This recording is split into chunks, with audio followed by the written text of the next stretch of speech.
So the slide tonight, be all that you can be. So like I said this morning, it's a bit cheesy, no? This is a bit cheesy. So, and it's intentionally very, very cheesy. I hope that it's cheesy for you as well. Because it's like this is what we find when we podcast motivational speakers. This is what someone sends you on a short clip. Unless they send a cat video or a dude perfect clip, then they send this. This is the other thing that they send to you. Just to be cool, Be the best be that you can be, Go out there. And then in Christian circles, obviously, we take it further. We say, for God's sake, be the best be that you can be. God wants you to be the best be that you can be, Just, isn't it amazing? The next slide, maybe you can just show that. But these are the typical things that our culture calls. Aim higher. Be better. Fulfill if you can dream it, you can do it, It's like chase after your dreams because you deserve it. You deserve to have the best in life. You are so awesome. You are so amazing. There's so much potential in you to be unlocked. You can't remain where you are now. The good life is out there. I know we're out there somewhere. Good life is there, far, far away, It's like dar. And the subtlety in all of these communication, there's good in it, no? Don't be mediocre. Don't be lazy. Just be excellent for God's sake. Be excellent for God's sake. Just be excellent wherever. Whatever you do heartily unto the Lord. But this subtle temptation in this is saying to us that the good life is not here, but there. So everything we have now is a preparation for then. So you end up preparing for retirement, and then you have nothing left to do, no? Because the subtleness is that don't expect good here, that don't look for shalom here, don't look for the gold mine here, don't look for the good life here, don't look for God's blessings here, but we should have ambition and good ambition and amazing stuff and dream up and the drive to always get a better job and a higher salary and a better significant other. I always joke about that lottery. I look at young guys and young girls and I'm thinking, you're playing relational, what do we call it? That's that lotto. What's that? Roulette. Yeah, I'm just looking for some sinners who know what I'm talking about. Gambling happens to be the new pastor. Anyway, so the roulette thing, it's like, the table's still spinning. Maybe I fall on a better number. Maybe I fall on a better number. But the point is, we're always going for something. So the subtle temptation is to believe that God's blessings, God's good life is just beyond our reach. So just chase after the end of the rainbow, which is not a new theology, not a new spirituality. That's truly what we believe. Anyway, so I love this. I love this picture. And what I love about it in that picture and the next slide, if you can just help me there, thanks, is that gravity sucks. I'm looking, there's a cost to this entitlement, this presumptuous, ambitious lifestyle, is that at some point, you're going to come down. At some point, you have to be grounded. At some point, you're going to have to live where you are. At some point, you're going to have to flourish where you are. At some point, you're going to have to come down. And it might be a shock. So my prayer tonight is that it will be gentle. That tonight will be a gentle landing for you. Just at least a consideration. That tonight you might consider that all this drivenness in our culture towards the blessings of God, towards the good life, towards something better, towards the place where you will be awesome. With all this drivenness, that you will realize that, as 3,000 years ago, Solomon said, it's a freaking chasing after wind. It's a chasing after the end of the rainbow because you'll never have it. It's like chasing the mirage in the desert. You'll never get the oasis because it's not there. This is the good life. This is sufficient. That right now, God is here, able to bless you where you are. You don't have to move on. Go for the better stuff. Look for a better job. Find something more significant. Hope that perhaps you will be happy there. Because God is able to give you joy and fulfillment and prosper right here. And this is the hope of tonight. So we're going to read a psalm, and every time I say this, 3,000-year-old psalm. Just say that to yourself softly a few times. Ne? 3,000 jaar gelede. So, and I want you to see, maybe not yourself, because you're amazing, but your neighbor, the sinner that you brought to church tonight. Ne? Or maybe that guy that didn't come to church, and you're going to send him this link afterwards. Ne? Then maybe you'll realize that humanity has really not changed in 3,000 years. That's why the Psalms speak so loudly to us. So let's read it together. So Father, as we read your word, I know that your Spirit is here, able to speak to us. Will you enlighten us? Will you break it up? Will you make it very personal? God, will you move from our heads to our hearts tonight? Will you speak to us? Will you encourage us? Will you inspire us with a godly ambition? In Jesus' name. Amen. So David's short psalm, short prayer. This is one of 4 prayers in the Bible that only have 3 verses. So by the end of this evening, you would have memorized a chapter in the Bible. Amazing. Amazing. Yeah? This is I think it's the 11th of the 12th of the Bedevaart Songs of Ascent that Israelites sang at least once a year, but 3 times a year. The Jews would sing this over and over and over. And what's amazing about this is a prayer of David. So it's David's personal prayer, which he intentionally transcribed to a song of teaching, saying, maybe this is not just useful for me. Maybe this is something that everyone should learn. And tonight, we're singing of David. And David was a man after God's own heart. So I think this is a good prayer for you to memorize. Oh Lord, my heart is not lifted up. My eyes are not raised too high. I don't occupy myself with things too great or too marvelous for me. But I have calmed and quieted my soul. Like a weaned child is my soul within me. Like a weaned child is my soul within me. O Israel, hope in the Lord from this time forth and forevermore. I'm going to read it again. Don't you want to read it with me? Prayers, the Psalms in the Bible are not meant to be studied as much as it's meant to be prayed. So you can pray this one with me. Say, Lord, my heart is not lifted up. My eyes are not raised too high. I don't occupy myself with things too great and too marvelous for me. But I have calmed and quieted my soul like a weaned child with its mother. Like a weaned child is my soul within me. O Israel, hope in the Lord from this time forth and forevermore.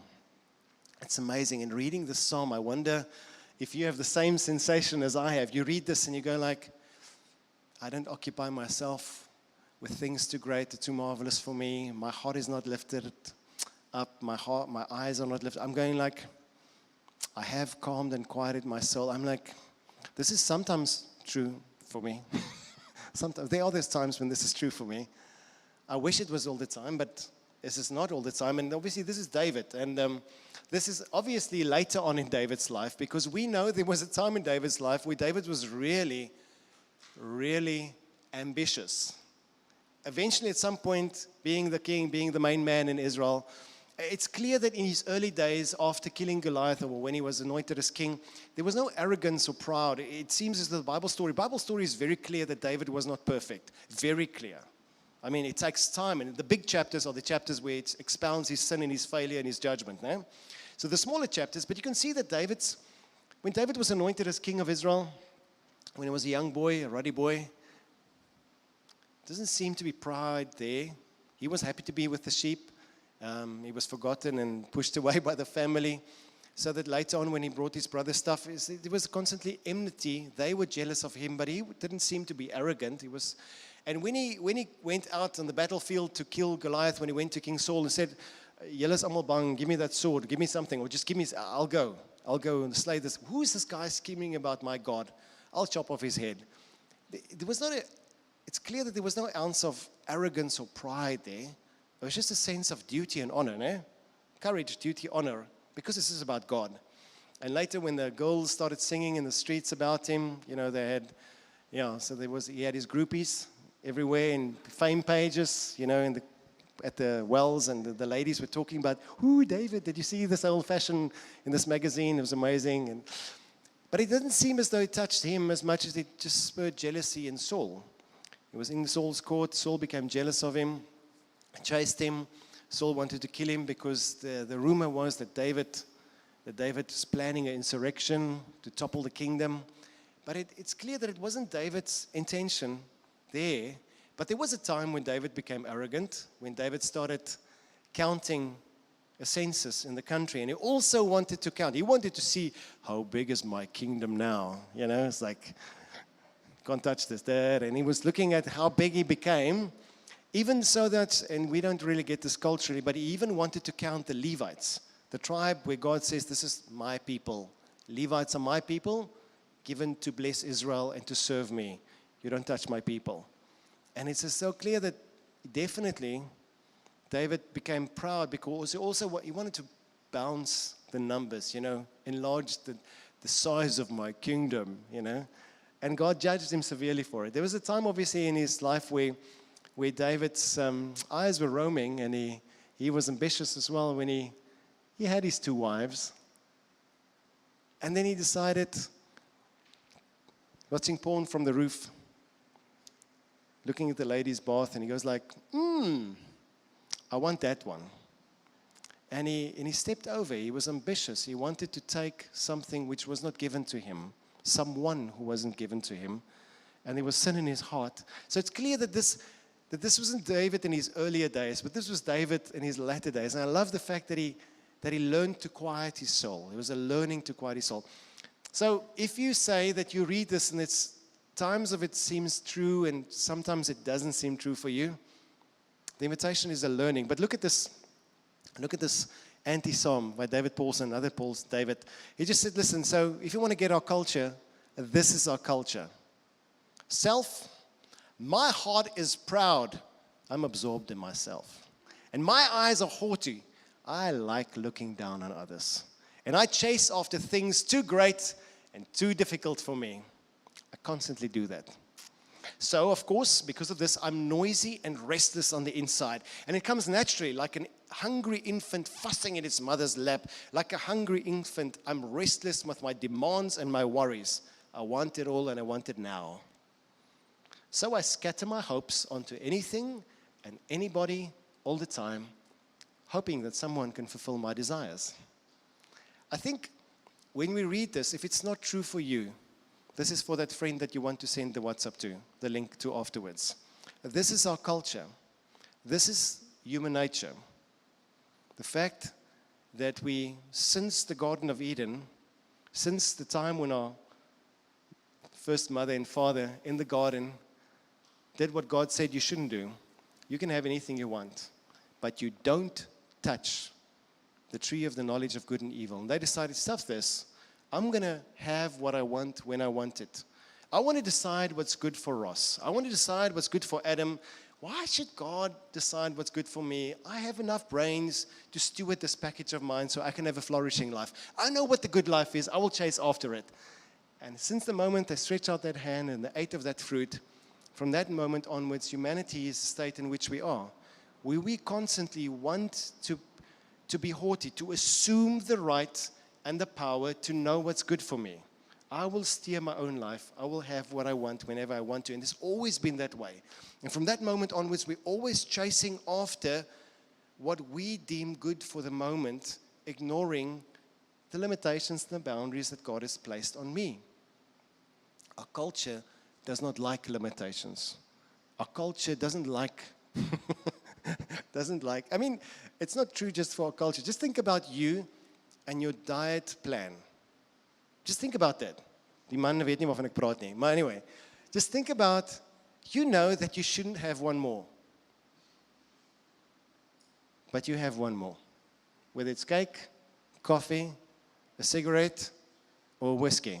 You know, you're going to have one more because you feel like it in the moment. We believe that if I have that, my life will be better.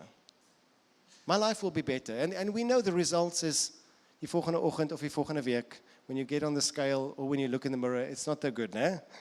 Okay, so I'm talking hypothetically now. So let me go back to the psalm, and I'm just going to slowly speak through it, and then we'll look, as we always do, how is this text a mirror to me and to my society? How is this text a window into God's kingdom? How is this text a door?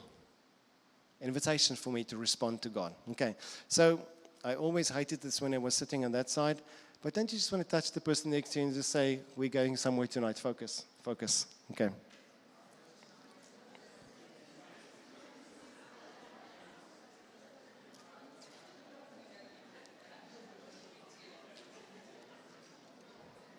So David says, oh Yahweh, and when we read capital letters, I think you know this, but the Hebrew word here is Yahweh, the covenant name of God, the God who always is, the ever-existing, self-sufficient God.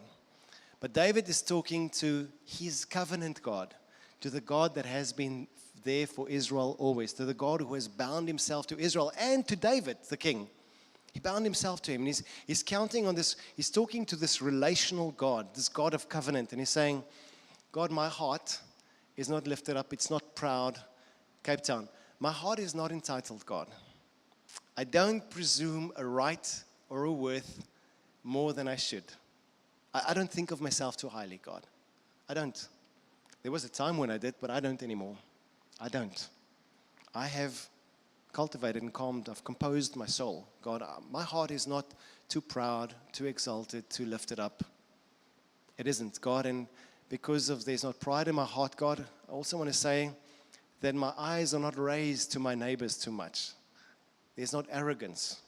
Arrogance is the presumption that I'm better than other people. Imagine this.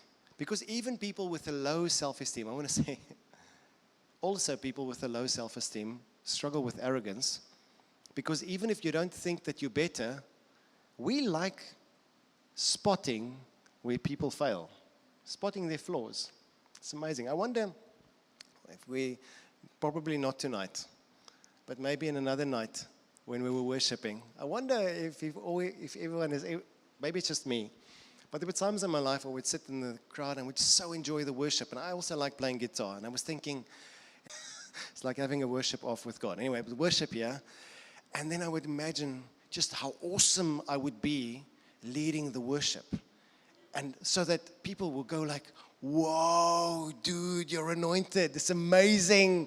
Wow, just check that guy's gift. And I wonder, I obviously know that I'm not the only person who thinks like that. Maybe you have no ambition for worship, but you're looking at me sometimes preaching and you go like, hey, if I had that mic tonight, the power of God would drop. Poof. I would open up the scriptures and expound wisdom, for ancient wisdom, and people will go, wow, awesome. Give that man a mic, and they would invite me to preach on TV, and they would write books, because I am so awesome, It is universal.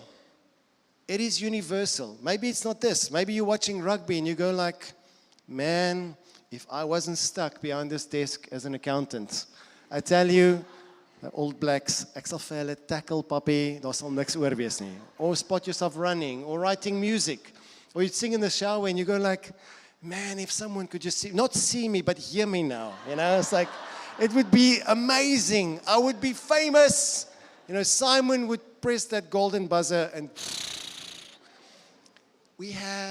it's human nature. We are born with a desire. That's what the 2,000-year-old document of John writes to us. Lust of the eyes, lust of the flesh, pride of life. We long, we are proud. And our pride sometimes, even if we don't think that we are better at this, we think at least we know how to do it better. Critical to others. And then David says this third one, and I love this. So, entitlement, arrogance.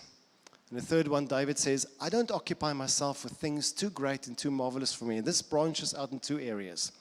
The first one, it branches out into the idea of being occupied and concerned and angry. This leads to anger and anxiety. Anger, anxiety, and self-absorption. The idea that we get occupied with things over which we have no control. It's amazing to me, and I'm not judging you, yeah, because I don't think myself better than you, really, not in this one. But I wonder, how people get absolutely worked up about the American election. And I'm like, why? I think closer to home we have also a circus. It's like, well, why are you so obsessed? But people live, and I think if there's one thing that has changed in 3,000 years, is this little window, this channel, this pipeline for all news and informations and funny, weird, absolutely useless information on TikTok that you can get, that it distracts you. And what does it do? It distracts you. It occupies your mind. It tags your emotions to get anxious or absorbed or angry about things you have no control over and doesn't do anything about you. All it does, it takes you away from the here and the now. It removes us from being present to where God does bless. God cannot bless you where you are not. There's no space where God can bless you where you're not. The blessings of God is not there. The God of blessing is always here. He's Emmanuel. He's here. He blesses here. So when we get absorbed or anxious or angry about things we have no control over, David says, man, you know why I have a calm and quiet soul?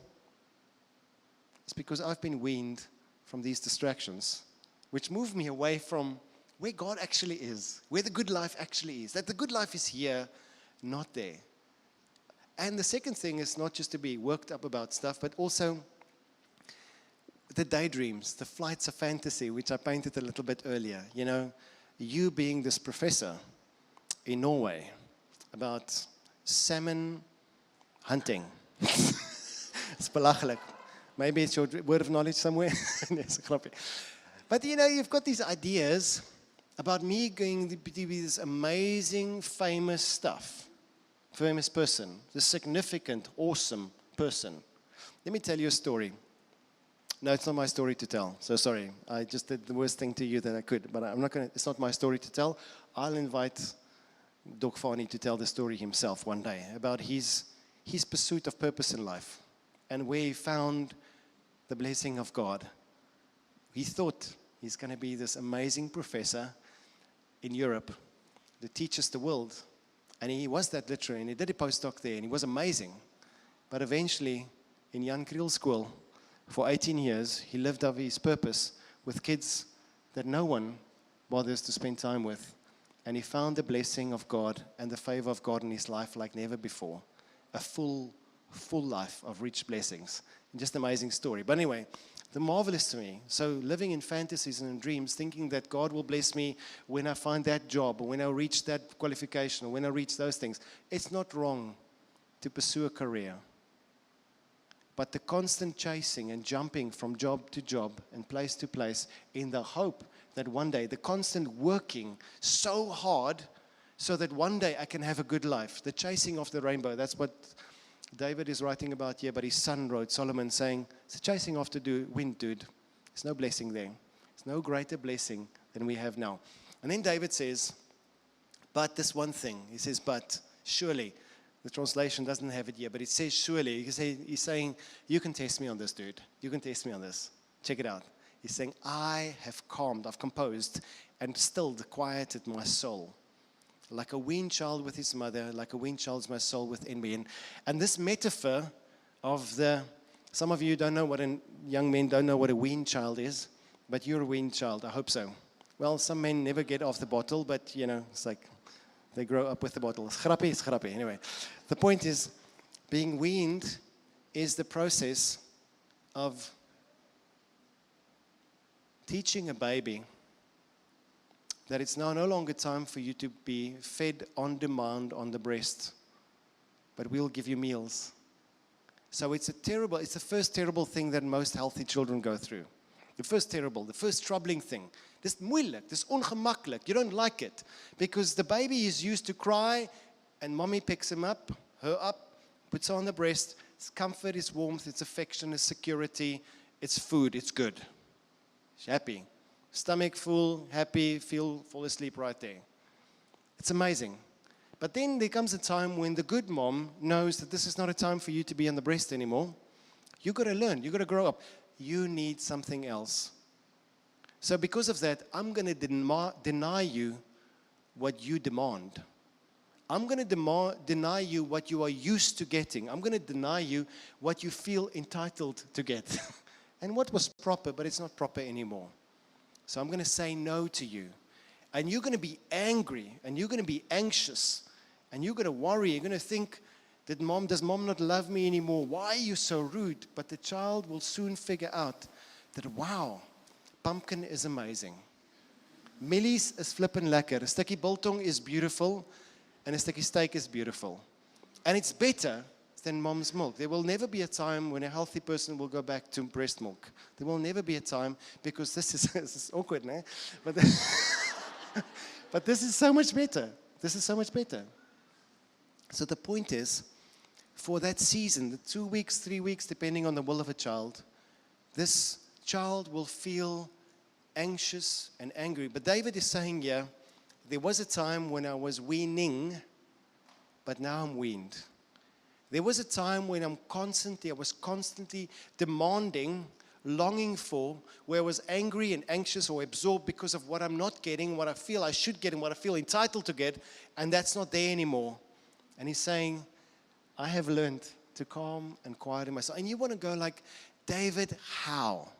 So the metaphor obviously speaks to it.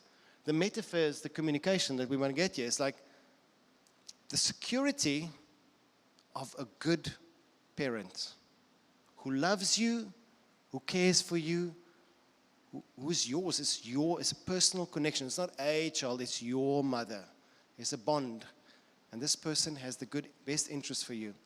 And the invitation is to trust the benevolent character of this loving kindness mother, this chesed mother. This is good. Chesed is the Hebrew word for loving kindness, goodness, mercy, just everything that is good, proper, right, just. He's saying this is the trusting. And David is saying it brings a peace to my soul. I'm not anxious. I'm not worried. I'm stilled. I'm not in turmoil anymore. I'm at peace now. And then, so the first bit is the goal. What is this life? What is this way of living? What is this way of living that we should grow into? And it's the picture of not being arrogant, not being proud, not being entitled, not being arrogant, and then not being distracted by things, not living in a dreamland or in anxiety, in a world where you have no power or control over, but to live right here at peace where I am now. That this is good. Where I am is good. That's the invitation. And then how? How did you do this? And he's saying, well, I've calmed and quieted my soul with this metaphor that God is good, that God loves me.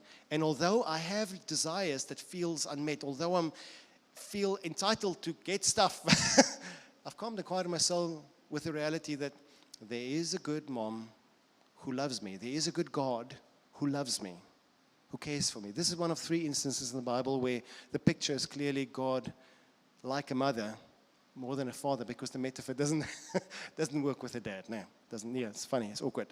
And then he's saying, yeah. Thirdly, the invitation for us. The reason is, why can I be calmed? As O Israel, I love this. O Israel, hope in the Lord from this time forward and forevermore. And I love what he does here. This is David writing, and he's saying that Yahweh, Lord there, has a covenantal relationship with Israel. This good, godly parent, God has bound himself to Israel for good forever. He's good. And he's bound himself for your good. And I love this invitation because sometimes when you read this, if that last verse wasn't there, it's implied in the rest, but it's not there. We might think that we should have no expectation of good, no dreams, no desires. We should kill those things. But it's not there. Because here it says, hope. Expect the good. Expect your good. Expect good from the Lord, now and forevermore. Because he is your covenant God who has bound himself to your good. Expect good from Yahweh. You can, you should, because this is his covenantal relationship. I mean, The verse that we always quote there is the one from Jeremiah 11:29, where it says, I've got plans for you, plans to prosper you, for hope and a future. You can bank on the reality that God has got good for you. God has got good intentions for you because His nature is good, but He's got good plans for you. It's like really good ideas for you, good things, good works that He's prepared that you should walk in, Ephesians says. But I love it. That was written and spoken to Israel by Jeremiah as they were about to go into exile. Military siege, warfare, ripped from your parents, ripped from your country, your Daniel and his friends, your Ezekiel and his friends, and you're ripped from all your people, Nehemiah, everyone, and you land in a squatter camp in Babylon. And you go, what is happening? What is happening? And he says, God's got good plans for you. Cheer up. Plans to prosper, plans for hope and a future. Israel, you're being weaned. You're being weaned from what you know now. But I've got good for you. And the good is for my kingdom purposes and for you, Daniel, and for you, Abednego. So I just know it in Afrikaans. Sadrach, Mesach, and Abednego. I've got good plans for you, now and forevermore. God calls you by name. You are chosen. You're His. You're secure. He's got a covenantal relationship with you, the good covenant God of Israel. Loves His people, and there's an expectation for good now and forever. And I love that. I love that it puts it like that, because all your translations will say, from this time forth and forever, now and always. So hear this, not just good, hope for God for the good then, but intentionally it says now. Now, the good life is now. Shalom is here now. You don't have to get another job, another application. You don't have to change stuff. God is good to you right now. The blessings of the Lord is here. I see that I'm moving on quickly now. I just love this picture. So I put a scripture to it. It says, Romans 12, don't think of yourself more highly as you ought. Even though your dad said to you, you're my angel always, it really means fallen angel, loved by God. Slechte grappie. Okay, so how is this text a mirror to our society? How is this text a mirror to you and me? How do you read this text? And I think we did say it already, but let's just say it. Let's just acknowledge that inside of me, as David, the man after God's own heart, inside of me, there's pride. That I really believe that I'm awesome, that I'm amazing. I really believe, and I know that I am awesome and loved by God, but I and my wife and my kids and my close friends know that I'm very fallible.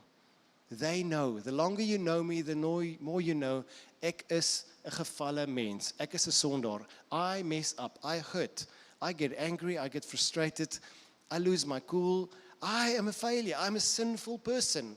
That if you could see the desires and the dreams that I sometimes flash in my head, I go like, whoa, that's not the type of stuff I would like to preach about. Because this is a fallen person. I am fallible like David. So to be honest with myself that I am a man in need of God's grace is so good. Yes, I'm loved by God. Yes, I'm amazing. Yes, God believes in me. I mean, the picture that I had of Jesus earlier was just the Lord standing with me, His right hand on me as I preach here. So Jesus is really here. He loves me and He approves of me. And if Satan would come to Him and say, like He did for Job, I always be off, and He'd say, hey, you don't touch my boy. He's amazing. You can't touch this. Da, da, da, da. You know, it's just like, but I am proud, entitled at times. I think I deserve stuff. Have you ever thought it? Like, I deserve better than this. Like, I'm not going to put up with this. No one does this with me. I deserve better. I'm out of here. So maybe not you, but your friend that you should send the link to. Arrogant, you think yourself superior. Our culture, selfish ambition. We are driven to a better life, to better stuff, because we think that we should deserve more and work more. And if I get a better salary and I get a better job and I get a better boyfriend, then my life will just be amazing. You know, like really, we really believe that. I really want you to get married. So many it's fout met dit nie. Anyway, anxious.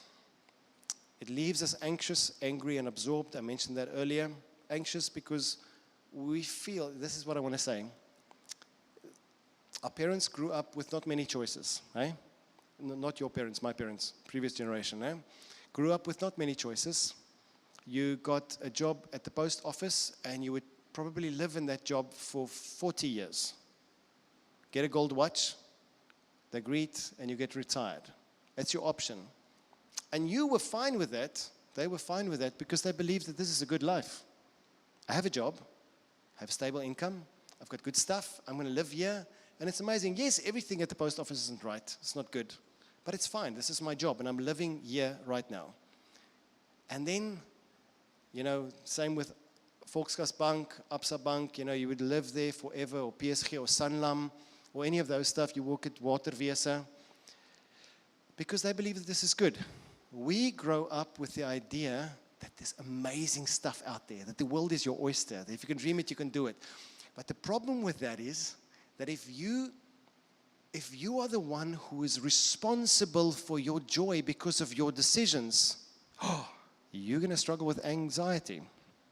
And do we find a culture struggling with anxiety? We do. Because I am responsible for my joy. So baie verantwoordelikheid. There's so much pressure on me. So anyway, so anxiety. So calm and quiet your soul. Angry because people are absorbed in self. And the last one, culture struggles with desperation, with depression, and despondency, hopelessness. This is our culture. This is who we live in. So the text speaks to us. So what is God's kingdom for me? How can I see something of God? God's design for me, for us. Then I love here, because this text is all that. This is what David wanted to teach the Israelites who sang all their way to Jerusalem every single year. Sing the song over and over and over. Lord, my heart is not haughty, my eye is not lofty, nor would I consider myself with things too wonderful. I've calmed and quieted my soul. And we can see in this text is that David really had it. He really lived in peace. He really became peaceful. He had a peace deep on the inside, a confident expectation of God's good, regardless of his circumstance. And we can know that David didn't have an easy life. I mean, Solomon wanted to kill him. The Philistines wanted to kill him, not just Goliath, but the Philistines later on. And even Absalom, his own son, wanted to kill him, hunted him. Big things in his life. He had big turmoil in his life. He did not have an easy life. And yet David would sit outside Jerusalem and pray as a deer. And the next song he prays, Lord, my eyes are not haughty. I'm not entitled. I'm not better than my son. I've calmed and quieted my soul. I don't live in a dreamland somewhere where I can't live. I've calmed and quieted. David really humble, content, composed, and hopeful. This is something which he really owned. And if there's one thing you can read in this psalm over and over, it's this, that there is a peaceful way of living. And this is the point of the psalm. And the second thing that we can see here is that David learned it. I mentioned it 2 or 3 times, but this is something that he cultivated. He didn't come to the front in a charismatic church and Helmut walked up to him and went, Shandai, Shandai, poof, be at peace. And it happened. In a night, an angel came to him and he was at peace for the rest of life. No, David's saying, no, it doesn't work like that. God is saying, no, it doesn't work like that. God is saying it's something you cultivate. There is a peace that you cultivate that drives out anxiety. There is a peace, there is a lifestyle. There are disciplined ways of approaching anxiety and crisis that cultivates a peace in your head and a peace in your heart, a confidence and a hopefulness of expecting the good regardless of what you go through. And I love that it's David, because we know that David's life was not an easy life. Jesus said exactly the same. This could be Jesus' psalm now. Jesus, it's amazing that Jesus prayed the psalm for all 12 to 33, for all those years, 12 to 36, all those years that he lived on earth, 33. He prayed the psalm over and over on the way to Jerusalem like everyone else, saying, Father, Lord, my heart is not haughty, my eye is not lofty, nor do I consider myself to. I've calmed and quieted my soul, because Jesus didn't have a chill life. He had to do this, so that the night before his arrest, he would sit, and all the 3 times that people wanted to kill him, John 5, 8, and 10, but the night before his arrest, he had to calm and quiet his soul, like a weaned child, with his mother, knowing that the Lord, O Israel, O Jesus, hope in the Lord from this time forth forevermore. And then he went to be arrested. It's amazing. He really had this. But Jesus is the one who said to us, Listen, guys, I can see that you're struggling with anxiety on earth here. So come to me, everyone who is weary. Take my yoke upon you. Let me teach you something. You've got to learn this. You've got to learn this. This is not something that cognitive. This is a lifestyle. Find rhythms of grace. The Message translation there, it says, I am humble, I'm gentle at heart. So Jesus says there are two things you should learn from me, which is exactly what David says in the psalm. You've got to cultivate humility and meekness, self-restraint, self-control, to not constantly give up to your urges, but just say, no, soul, you don't need this. Exactly, weaning your soul. He's saying you find rest for your soul, but it's a weaning of the soul. The baby who wants to scream and fight because it doesn't get everything it wants now. Jesus is saying, we are like that. Our souls are like that. When we don't get everything we get, my sister-in-law always says to her 3 kids, when they get something and they don't get the same because there are 3 kids and they don't always get the same, and she says, well, the world is not fair, deal with this. It's like, she's not a bad mother. She's just teaching them to nee, kan nie alles kry wat jy wil hê nie. And then she says to them when they get angry, she says, just stamp your feet and say, you get what you get and you don't get upset.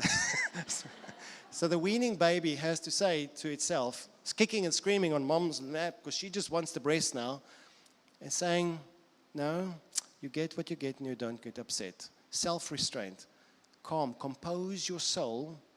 Mom knows what's best for me. Mom has always been good to me. Mom loves me. Mom cares for me. See, I'm in mom's arms.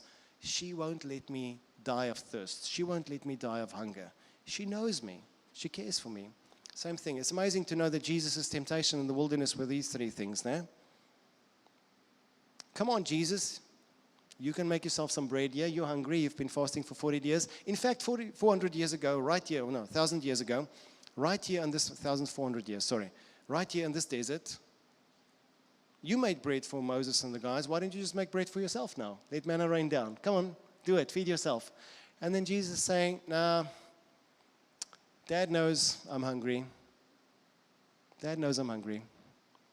Dad knows I'm okay. Dad trusts me. Dad won't let me die. My Father knows my needs. Man shall not live by bread alone, by that which I make, but that which comes from the mouth of God. God will give me what I need. I trust in God. Our culture is not good with that. Our culture is good with man. If you have a desire or dream, then either through charismatic prayer or through force or through some connection, scheme to get what you want when you want it. Yeah? Maybe your friend's not you, but our culture is good with that. Our culture is good to satisfy our desires because we get taught the whole time that it's your right, you deserve to get what you want. We've been fed this the whole time. And this psalm says, learn from me. If you want a peaceful soul, if you want to live in confident, quiet trust, learn humility, the secret of being content with what you have. Learn meekness, to not use your force just because you can to get what you want, but to wait that God gives it to you. It's amazing, no? I see that this is not one of, get those sermons where we preach and everyone goes like, yeah, this is not one of those. Anyway, at the end you'll go, yeah. Okay, good. Last bit. I was reading the psalm and was talking about it. Let me just say this. Tian was saying to me as we were driving, he's saying that our culture constantly throws the devil in our culture. This subtle idea that I'm not where I am supposed to be with my career. I'm behind. See, all my friends are there. See, they've got it together and I don't have it together yet. See, she's got three children yet and ek is nog nie getroud nie, This guy drives that car and I can't even afford my little thingy. We're behind this. The temptation to believe that we are not where we're supposed to be because everyone else. Look at that family on Facebook. They're always smiling. I know we're fighting in our family, but that family is much better than ours. See, they are better off than me. I'm behind, I don't have it all. And there's this drivenness to try and keep up with some vague idea that someone puts a Facebook picture up and we believe that everyone else is better in life than we are. We are really driven by this. And the idea is, this is our culture, ambition. We have to go there. We've got a drivenness to go there. So the invitation is to calm and quiet our soul with the last text. And I mentioned this earlier, but let me just put up the slide. How do we calm and quiet our soul? This is the answer.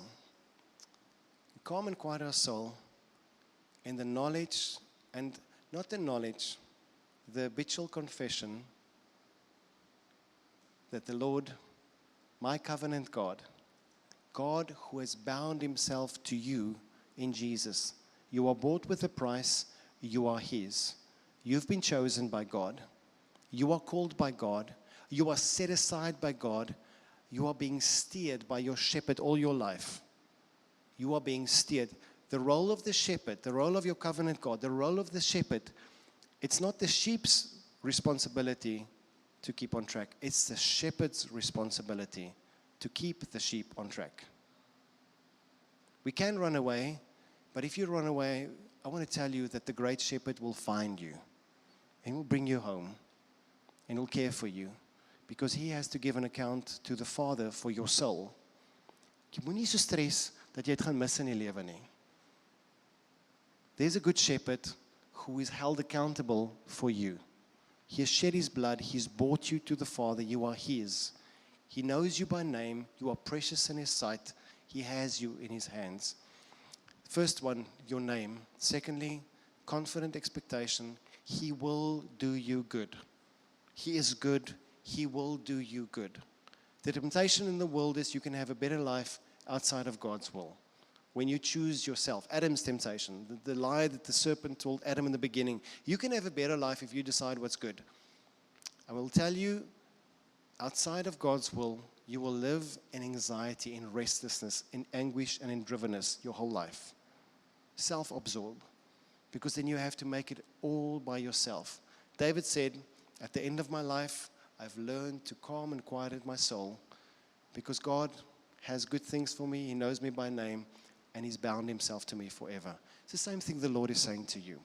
So I want to invite you now. I'm going to read the psalm one more time. I'm going to ask if someone at the back in Niekerk, if you can just, Bradley, just dim the lights. And then we're going to sing a song. And you kan maar lekker, Simon, you kan maar lekker die volume druk op hierdie ene, né? It's lekker. We're going to sing the song together. It is one of those many worship songs that is a way to calm and quiet our souls, because of the words that we sing to ourselves and into our situation. Amen.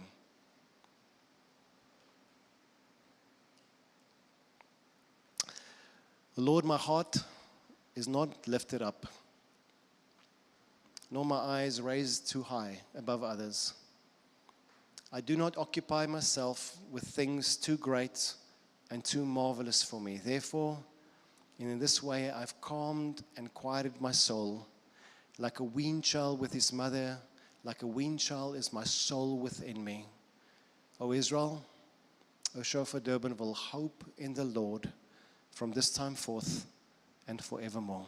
Let's sing this song together.